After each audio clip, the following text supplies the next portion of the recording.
बिस्मिल्लाहिर्रहमानिर्रहीम। अस्सलाम वालेकुम स्टूडेंट्स। आज का टॉपिक है biological system of Saccharomyces services, it's a species of yeast. तो इसमें सबसे पहले हम इसका इंट्रोडक्शन देखेंगे, जिसमें बेनिफिशियल और हार्मफुल यीस्ट देखेंगे। Then yeast as a model organism, इसे मॉडल ऑर्गेनिज्म के तौर पर जो लिया जाता है, किस बेस पर लिया जाता है वो देखेंगे हम। आफ्टर दैट हम इसके मोड ऑफ रिप्रोडक्शन के किस तरह ये रिप्रोडक्शन को सेक्सुअली और एसेक्सुअली करवाता है ये रिप्रोडक्शन अपनी। Then role of yeast in biotechnology, biotechnology में यीस्ट का क्या रोल है वो देखेंगे एट द एंड। अब स्टार्ट करते हैं इसके इंट्रोडक्शन के साथ। इंट्रोडक्शन में सबसे पहली बात कि ये यूकैरियोट है, इकोलाई प्रोकैरियोट था, ये यूकैरियोट है और सिंगल सेल यूकैरियोट है और it's a type of like it's come under domain of kingdom fungi. Almost 1500 species yeast की अभी तक आइडेंटिफाई हो चुकी हुई हैं, जिसमें से हमने जो पढ़ना है सैक्रोमाइसिस सर्विसेज है, जो कि वैरायटी ऑफ शेप्स रखता है। ये डिपेंड कर रहा होता है एनवायरनमेंट पर इसके, और सबसे ज्यादा स्टडी होने वाला यूकैरियोट है ये, most extensively studied eukaryotes.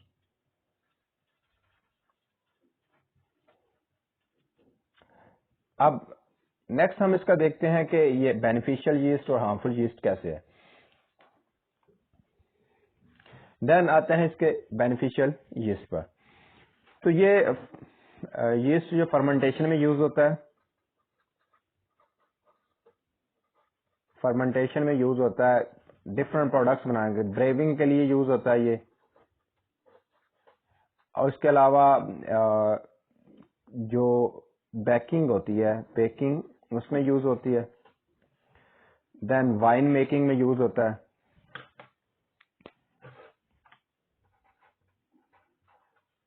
Wine making. अब इसके हार्मफुल यीस्ट नॉर्मली जो है वो हार्मफुल नहीं होता, यीस्ट बिल्कुल भी हार्मफुल नहीं होता, बट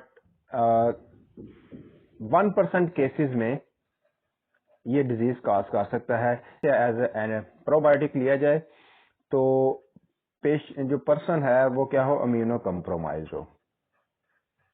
इम्यूनो कम्प्रोमाइज पेशेंट में या पर्सन में क्या करेगा, ये डिजीज काज करता है।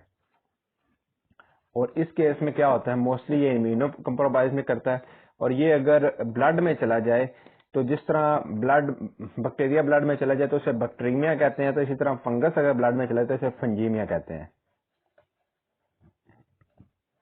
तो फंजीमिया काज करता है फिर ये बहुत रेयर है। देन इसके बाद हम देखेंगे इसके कि यीस्ट को मॉडल ऑर्गेनिजम्स क्यों कहते हैं।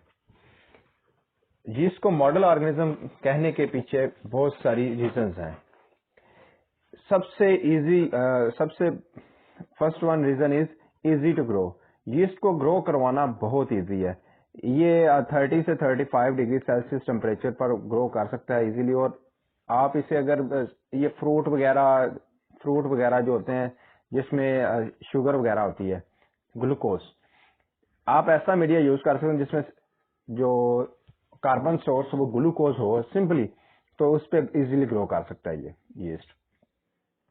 उसके अलावा रैपिड ग्रोथ है, इसकी ग्रोथ बहुत फास्ट होती है एज कंपेयर टू यूकैरियोट्स। दूसरे जितने भी यूकैरियोट्स हैं उनकी निस्बत इसकी ग्रोथ बहुत फास्ट होती है।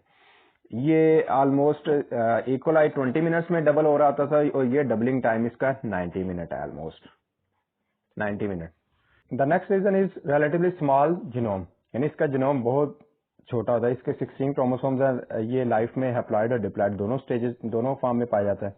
हैप्लॉइड के फॉर्म में जब होता है तो इसके जो बेस पेयर्स होते हैं वो 12.5 मिलियन बेस पेयर्स होते हैं इसके। तो ये कंपैरेटिवली स्मॉल है as compare to other eukaryotes, जिसके मॉडिफाइड फॉर्म ह्यूमन है, जिसमें 3 बिलियन बेस पेयर हैं। 3 बिलियन बेस पेयर्स होते हैं ह्यूमन में, तो हमारी निस्बत से ये बहुत ज्यादा क्या है, सिंपल है। Then the other one is easy to modify, as इसका जो जितना भी जेनेटिक सीक्वेंस है वो सारी की सारी 1996 में सीक्वेंस हो चुकी है, सारा का सारा जीनोम इसका। तो अब इसलिए हम जब इस सीक्वेंस का पता होगा तो हम इजीली इसे क्या कर सकें, मॉडिफाई कर सकते हैं जेनेटिकली। तो इसकी मॉडिफिकेशन हम इजी है। देन आते हैं टिपिकल फीचर्स ऑफ यूकैरियोट्स। सो इसमें सबसे पहले मॉर्फोलॉजी स्विच कि ये फिलामेंटस फॉर्म में भी पाया जाता है फंगस की तरह, और ये यूनिसेलुलर की फॉर्म में भी पाया जाता है। देन आता है वेजिकुलर ट्रांसपोर्ट के बाकी यूकैरियोट्स की तरह ये कोई भी चीज जब इंगल्फ कर रहा होता है फैगोसाइटोसिस लाइक, तो ये क्या करता है वेजिकल बनाता है। ये देखें एंटर होने की कोशिश कर रहे हैं और तो इसके गिर्द क्या होता है एक राउंड वेजिकल बनाना शुरू कर देगा, फैगोसोम जिसे कहते हैं। देन कंट्रोल जीन एक्सप्रेशन जिस तरह बाकी यूकैरियोट्स में ट्रांसक्रिप्शन फैक्टर होता है जो जीन के एक्सप्रेशन, डेफिनेटली जीन एक्सप्रेस हो रही थी ट्रांसक्रिप्शन देन ट्रांसलेशन।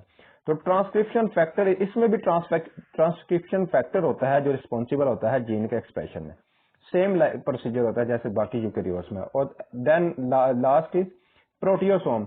ये एक मशीनरी है, आप ये समझिए कि एंजाइम है जो जितना भी हाईलाइटेड, जैसे हाईलाइटेड जितनी भी प्रोटीन होती है, जो फॉरेन प्रोटीन होगी जो हमारे सेल की अपनी इंडिजिनस होगी, वो क्या करेगा सेल उसे हाईलाइट कर देता है उबिक्विटस के साथ कि आप इसे किल करवा दो। वो हर हाईलाइटेड जितनी प्रोटीन होती है उनको क्या करता है तोड़ देता है प्रोटियोसोम। तो ये बॉडी, ये प्रोटियोसोम बॉडी जो है ये यूकैरियोट्स में, बाकी यूकैरियोट्स में भी है और इसमें भी है प्रेजेंट है। अब नेक्स्ट आते हैं इसका मोड ऑफ रिप्रोडक्शन कि ये रिप्रोडक्शन कैसे करता है। इस तरह होता है कि ये 1n फॉर्म में प्रेजेंट होता है नॉर्मली। जब जो इन्वायरमेंट है उसमें फूड वगैरह एक्स्ट्रा होती है, यानी कि खाने पीने के लिए कोई इनकी फूड की कोई कमी नहीं होती, देन क्या करते हैं ये मेटिंग करते हैं। तो इसमें फॉर एग्जांपल इसके क्रोमोसोम्स जो जीनोम है उसको एक्स से शो कर देते हैं, इसको कर देते हैं वाई से। तो मेटिंग के बाद जो एक नेक्स्ट नया सेल बनेगा, जो नया यीस्ट बनेगा वो डिप्लॉयड होगा, क्योंकि इसमें अब एक्स भी है और वाई जीनोम, दोनों जीनोम है। अब क्या होता है ये तब तक डिप्लॉयड, अब डिप्लॉयड फॉर्म में जाके ये जर्मिनेशन करता रहता है थ्रू बडिंग। ये बडिंग का प्रोसेस होता है। फर्स्ट स्टेप है मेटिंग, देन क्या होता है कि ये बडिंग का प्रोसेस करते हैं। बडिंग बाइनरी फिशन जैसी है कि उसमें सेम टू सेम अपनी प्रोडक्ट बनती है, बस एक डिफरेंस ये आता है कि बाइनरी फिशन की जो एंड प्रोडक्ट होती है ना उसमें जो पेरेंट होता है वो दो में टूट जाता है इक्वल साइज में, लेकिन यहाँ पर पेरेंट सेल वैसे का वैसा रहता है, जबकि जो बड बनती है पहले छोटी सी बड बनती है, फिर ऐसे उसमें जो पेरेंट का जीनोम होता है वो कॉपी होकर उधर चला जाता है, स्मॉल साइज है कंपैरेटिवली। फिर बाद में पेरेंट के साइज जितना, सेल के साइज जितना साइज अटेन कर लेते हैं। तो अब इसमें भी एक्स एंड वाई लिख सकते हैं,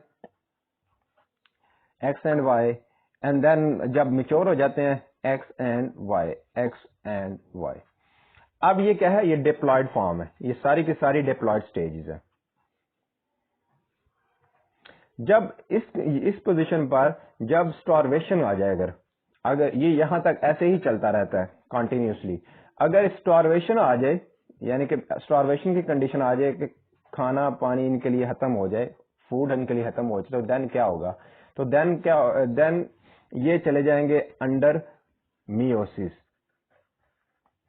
मियोसिस के अंदर चले जाएंगे। यहां पर जो बडिंग का प्रोसेस चल रहा था, यहां पर माइटोसिस का प्रोसेस के थ्रू ये डबल हुए थे, लेकिन यहां पर क्या हो गया, मियोसिस के थ्रू अंदर चले जाते हैं। मियोसिस से आपको पता है कि एक सेल जो है वो 4 सेल्स बनाता है और हाफ ऑफ जीनोम उसमें जाता है, तो 4 बनेंगे, एक में एक्स, 2 में एक्स होगा, 2 में वाई होगा, जो कि अल्टीमेटली सेल यीस्ट सेल बन जाएंगे, एक्स कैरिंग और वाई कैरिंग।